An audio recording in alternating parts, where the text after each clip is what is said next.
అడిగేటోనికి చేపటోళ్ళకు అన్నట్టు మన సర్కార్ బల్లలో ముచ్చట చూస్తే అసలు నవ్వన్నో ఎడవన్నో అర్థం కాదు. ఇంతకు ముందుగానే క్లాస్ రూములు లేక మెట్ల మీద బడి నడిపిన ముచ్చట చూసినాం కదా. కానీ ఇంకో విచిత్రమైన ముచ్చట బయటకు వచ్చింది ఇప్పుడు. పిల్లికి చెలగాటం ఎలకకు ప్రాణ సంకటం అన్నట్టు ఆడ బడి ఉందట. అందులో చదువు చెప్పేటోళ్ళు ఉండ్రు, మాస్తు సౌలతులున్నాయి, కిచెన్ ఉంది, నీళ్లున్నాయి, మంచి తిండి ఉంది. కానీ పోరలేరు. అన్నీ ఉన్న అల్లు నోట్ల శనుందట. చూడురు మరి ఈ ముచ్చట కూడా.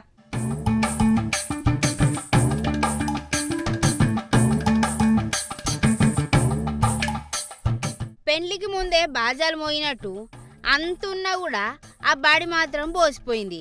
అరే ఊరంతా ఒక్కదారైతే ఉలిపికట్టేది ఒక్కదారి అన్నట్టున్నది ఈ ఊరి జనాలు చేసే పని. వాంకిడి మండలంలో ఉన్న చిన్న వాంకిడి మండల పరిషత్ చిన్నబల్లే ఒకప్పుడు ఊరి పొరగాళ్ళతోనే మస్తు కలకలాడేది, సందడిగా ఉండేదట. కానీ ఇప్పుడు చూస్తే బల్ల ఉత్త ముగ్గురే ఉన్నారంట. ఆ ముగ్గురు పొరగాళ్ళు చదువుకుంటాండ్రు. ఊర్లున్న తల్లిదండ్రులంతా అల్పుడికి ఐశ్వర్యం మారితే అర్ధరాత్రి గొడుగు పట్టమన్నాడట అన్నట్టున్నది.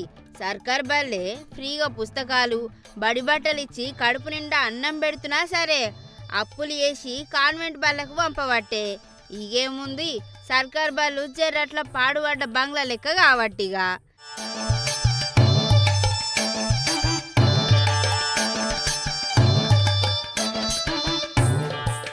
ఈ స్కూల్లో అసలైన కామెడీ ఏందంటే రోగానికి ఒక మంది అయితే రోగికి ఒక తిండి అన్నట్టు.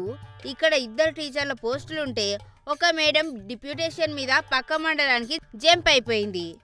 ఇక మిగిలింది మన ఒక్కసారు. ఈ ఒక్కసారి పరిస్థితి ఎట్లుందంటే చేసేది పిల్లి చాకిరి, ఆశించేది పెద్ద పదవి అన్నట్టున్నది. ఆ ముగ్గురు పొరగాళ్లకు 1వ తరగతి నుంచి 5వ తరగతి దాకా అన్ని సబ్జెక్టులు ఆయననే చెప్పాలి. వాళ్ళ అటెండెన్స్ ఆయననే ఇవ్వాలి. మధ్యాహ్నం అన్నం పెడుతుండ్రా లేదా అని ఆయననే చూడాలన్నట. ఆఖరికి ఆఫీస్ కాగితాల పని కూడా ఒక్కడే చూసుకోవాలి. పాపం సరుకు చదువు చెప్పే టైం కంటే ఈ పంచాయతీలు చూసుకోవడానికే టైం సరిపోతలేదంట పాపం. నా పేరు MG1, MPPS వాంకిడికోటి పాఠశాల మాది. ఈ పాఠశాలలో ప్రస్తుతం 5 విద్యార్థులు. అదేవిధంగా మండల హెడ్ క్వార్టర్కి దగ్గరగా ప్రైవేట్ స్కూల్ ఉండడం వల్ల ఎక్కువగా ప్రజలు ప్రైవేట్ స్కూల్లో పంపడానికే మొగ్గు చూపుతున్నారు. ఈ పాఠశాలలో స్టాఫ్ 2. ప్రస్తుతం పిల్లల సంఖ్య తక్కువగా ఉండడం వల్ల ఇంకో మేడం డిప్యుటేషన్ మీద వేరే స్కూల్లో పనిచేయడం జరుగుతుంది.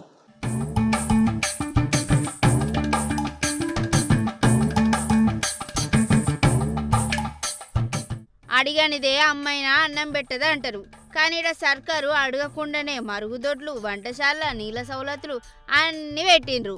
అయినా సరే లాభం లేకుండా పోయింది. గుడ్డి కన్నా మెల్లమేళ అన్నట్టు వసతులు లేని బడులకేమో పోరగాళ్ళు ఎగబడతాండ్రు, వసతులున్న గీ బడికేమో ముగ్గురే వస్తాండ్రు. ప్రైవేట్ స్కూల్లో మోజుల పడి సర్కారు కల్పిస్తున్న ఉచిత చదువును జనాలు వదిలేస్తుండడం చూసి అరే ఉన్నది వదులుకొని లేని దానికోసం ఆరాటపడంటే ఇదేరాబాయ్ అని లోకల్ జనాలు ముక్కునేలేసుకోబట్టే. ఏమోనుల్లా ఒకదాని తాననేమో సౌలతులు లేక మెట్ల మీద చదువులు, ఈడనేమో సకల సౌలతులు ఉన్న సుతం పిల్లగాండ్లు లేరు. ఏందో ఏమో పొర్రిగా.